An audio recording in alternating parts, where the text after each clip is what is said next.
everybody. My name is Kaitlyn Salmon. I'm the intern with Eddie at CSF. This is Milo, and I wanted to talk to you this week about the story of Jonah. Growing up in the church, most kids hear the story of Jonah over and over again in Sunday school. Each year it changes a little bit to add a little bit more to the story that wasn't necessarily involved the year before as the child grows.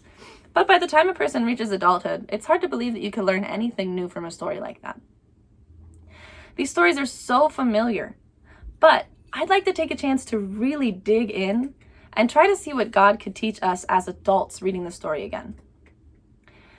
Most of you are probably pretty familiar with the story of Jonah, but I'd like to take a step back and just walk through the story again one more time.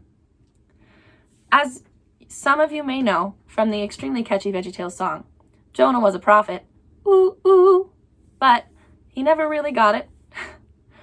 He was asked to go to Nineveh and to call out against it and to teach them what they're doing wrong and pull them out of their sin. But instead of doing that, he got on a boat and sailed the opposite direction.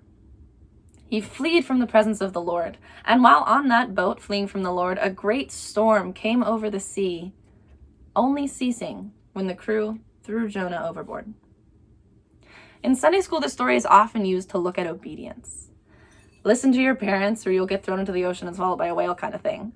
But the story has so much more to offer than the obvious and much needed story of obedience. I think that the story of Jonah is heavily romanticized. If you really think about it, being in the stomach of a whale is no easy thing. Scientifically, there is no living creature with a stomach large enough to hold a human being comfortably. Even the largest fish, the stomach is only a few feet long and nowhere near long enough or wide enough to hold a full-sized grown man.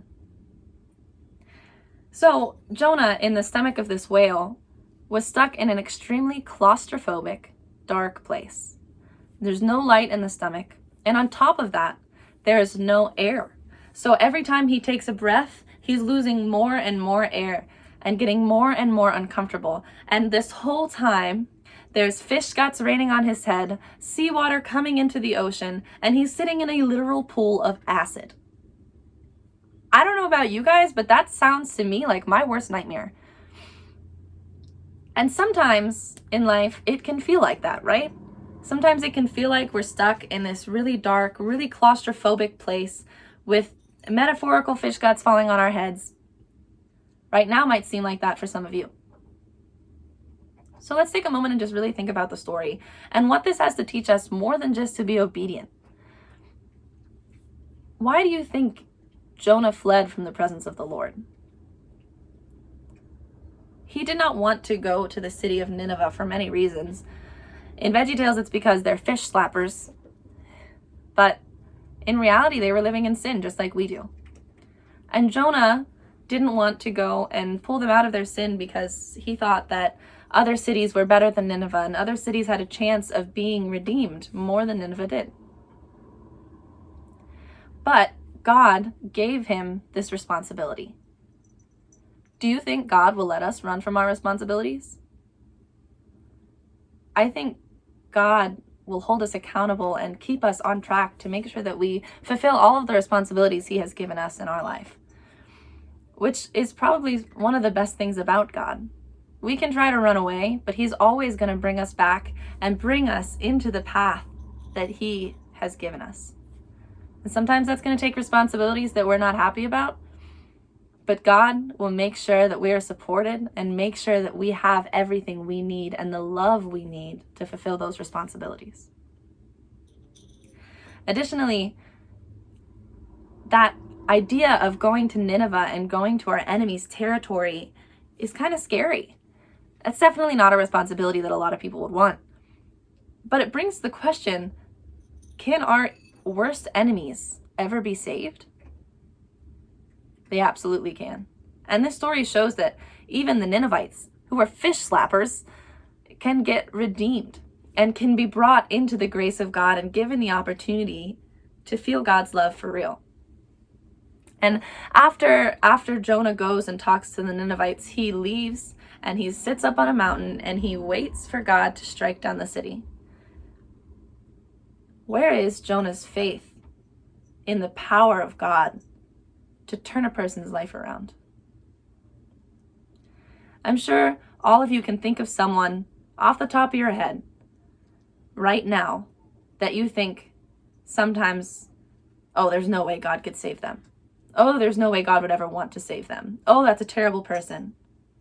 They don't deserve redemption. We are so lucky that God doesn't think that way about us.